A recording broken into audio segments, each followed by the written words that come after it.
Hola, estimados amigos de Guerreros de la Paz.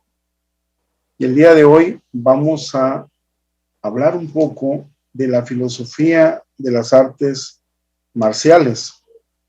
Y es que se habla tanto de las artes marciales, pero no se aprovecha ese conocimiento de la filosofía de las artes marciales.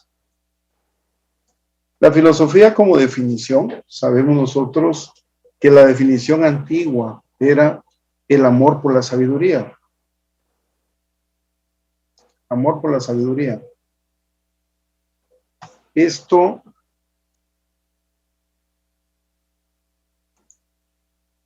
amor a la sabiduría es en las artes marciales también válido como el amor a la sabiduría en el conocimiento que nosotros conocemos.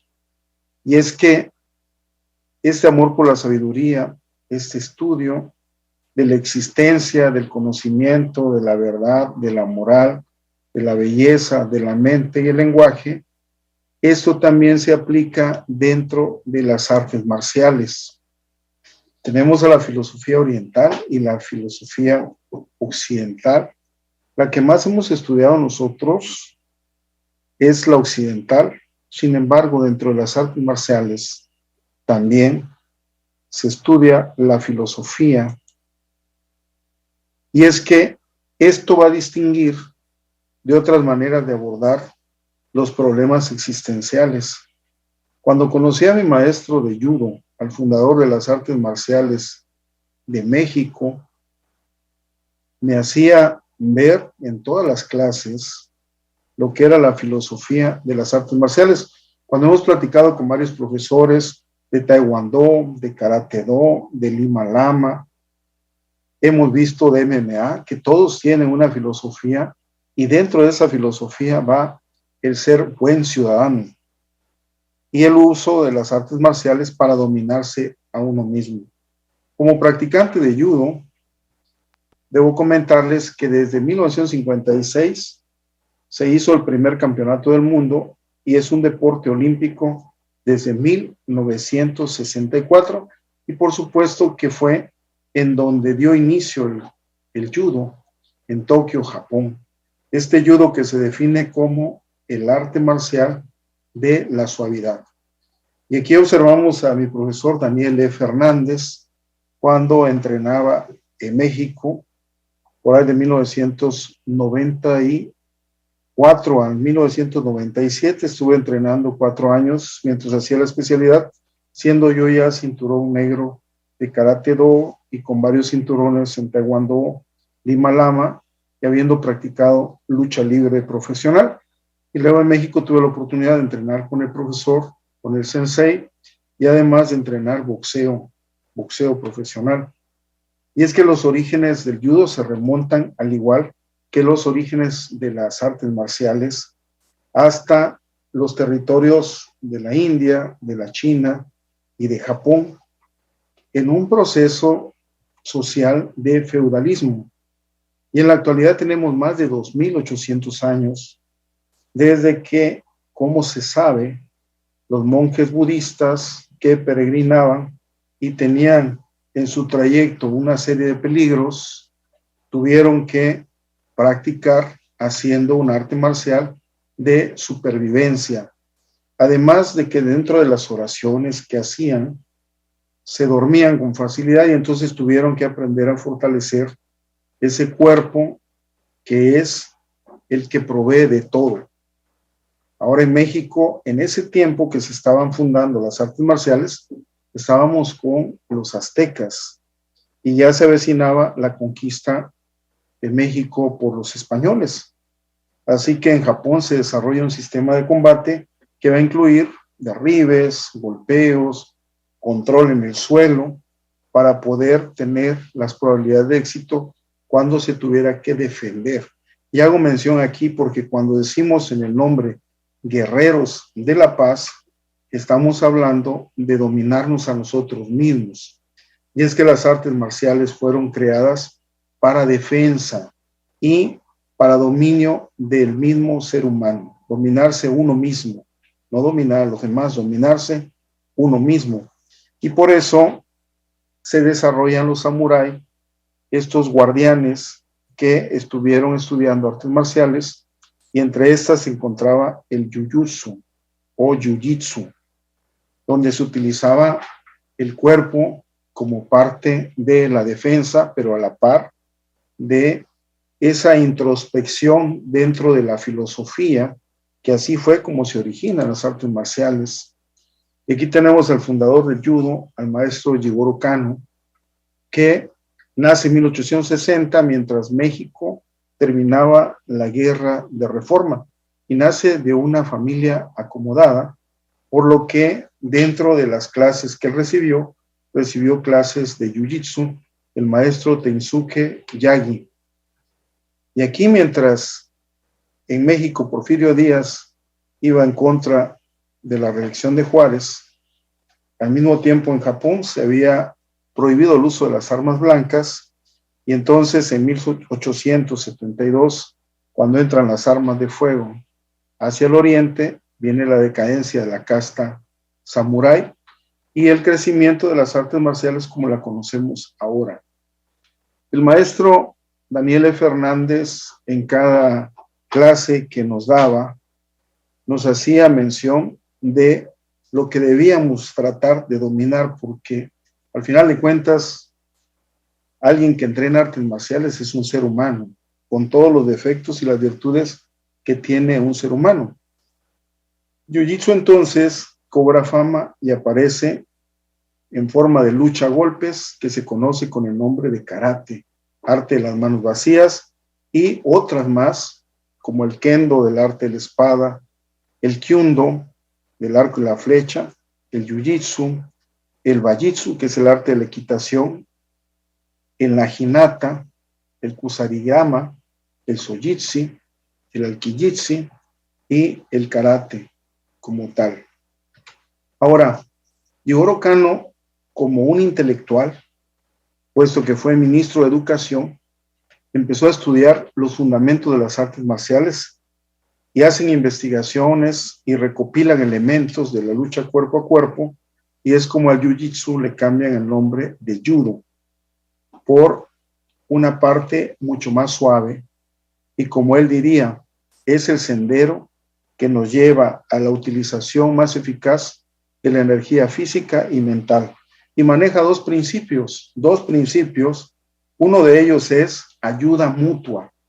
En la vida, nosotros como ciudadanos debemos ayudarnos unos a otros, y en el judo y en el jiu-jitsu, para que yo aprenda a derribar a alguien, tengo que dejarme tirar, y eso es una de las partes primordiales, la ayuda mutua. Y la otra es hacer mucho con el mínimo esfuerzo, o sea, máximo beneficio con el mínimo esfuerzo, y esto se aplica para toda la vida. Son los dos principios que va a manejar el judo, y por eso cuando fue asignado secretario del Ministerio de Educación Nacional en Japón en 1893 y decano de la Escuela Normal Superior, fue obteniendo una serie de rangos imperiales hasta que va a crear el judo a partir del jiu-jitsu en 1882.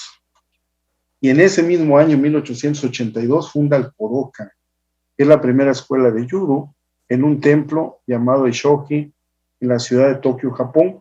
Y ahí tenemos profesores como Shiro Saigo, Tsunehiro Tomita, Yamashita y Yokohama. Y ahora, aquí en México, con el fundador del judo mexicano, mi profesor y profesor de muchos maestros de toda la República y de otras partes del mundo, nace en Córdoba, Veracruz, y el profesor empieza a entrenar desde los 8 años, porque llegaban a Veracruz profesores de Japón que llegaban a trabajar a una finca de algodón, y ahí él aprende y llega al DF, y en 1945 practica lucha olímpica con el maestro Briseño. Y así se va el maestro haciendo ese recorrido en las artes marciales. Aquí estamos en esa fotografía con mis hijos y con el profesor Daniel Hernández, ya entrado en años, cuando estuvo en Chiapas, en Tuxtla Gutiérrez, en un campeonato que organizamos y que llevaba su nombre. Este profesor que hace su primera escuela o instala su primera escuela en 1945. Y ahora, después podré hablarles de esto, pero ¿qué más nos enseñaba el profesor Hernández? Una, que debíamos entrenar mucho, incluso nos hacía mención que debíamos manejar varias artes marciales y que debíamos hermanarnos en las artes marciales, porque al final de cuentas lo que practicamos es para mejoría de lo que hacemos en todo en la vida. En la profesión que tengamos, también el profesor de artes marciales se va perfeccionando. Y esto él nos lo aplica desde que estábamos en las prácticas y nos muestra cómo en su recorrido, desde que hace el primer examen en 1950 para que le den el primer dan de judo con el profesor Arthur Futternick, y en 1952 en Cuba con el profesor Kolishkini, donde va a ratificar el cinturón negro y luego el segundo dan. Y aquí vemos esta fotografía donde está con el maestro Yamashita, con Yamaguchi. Bueno. Aquí tenemos algunas imágenes de algunos profesores y el que está aquí con la camisa negra con el profesor Hernández es el profesor Masahiko Kimura. Ese profesor Masahiko Kimura fue una leyenda. Durante 13 años campeón de Japón, hazaña que no fue igualada. Él fue uno de los profesores que estuvo en México participando dentro de la creación de este arte marcial. Y aquí vemos algunas imágenes inéditas tomadas de algún reportaje que el profesor me facilitó cuando tenía su programa de televisión en el Canal 4, en el 13º piso de la Lotería Nacional. Y aquí hacen en 1950 la primera transmisión de TV en México con el informe del presidente Miguel Alemán. Y ahí estuvo 2 años apareciendo lunes, miércoles y viernes, siendo uno de los únicos 4 programas que se transmitían. Y es que uno de sus alumnos, del profesor Daniel Hernández, fue nada menos que el ingeniero González Camarena, el inventor mexicano de la televisión a colores, que le dejó al profesor un circuito cerrado donde podía ver los dojos. Así que el profesor Daniel E. Fernández, el primer profesor de judo, el creador de la federación, tesorero de la confederación y con un gran recorrido de las artes marciales que practica durante toda su vida. Ahora, de las cosas que recuerdo, anécdotas y todas las cuestiones que nos enseñó, un día se quemó el gimnasio. Llegamos a entrenar todos y resulta que había quedado en cenizas. Ese lugar histórico en República de Cuba, donde tenía su dojo, se había quemado. Entonces entramos y como que queríamos derrumbarnos. Y vimos al profesor cabizbajo, viendo todo lo que había pasado, y Leo nos dijo, ¿saben qué? Vamos a limpiar para que yo pueda darle la clase. Y entonces ahí nos tienen ustedes sacando pedazos de carbón y viendo o rescatando qué se podía utilizar para poder seguir practicando.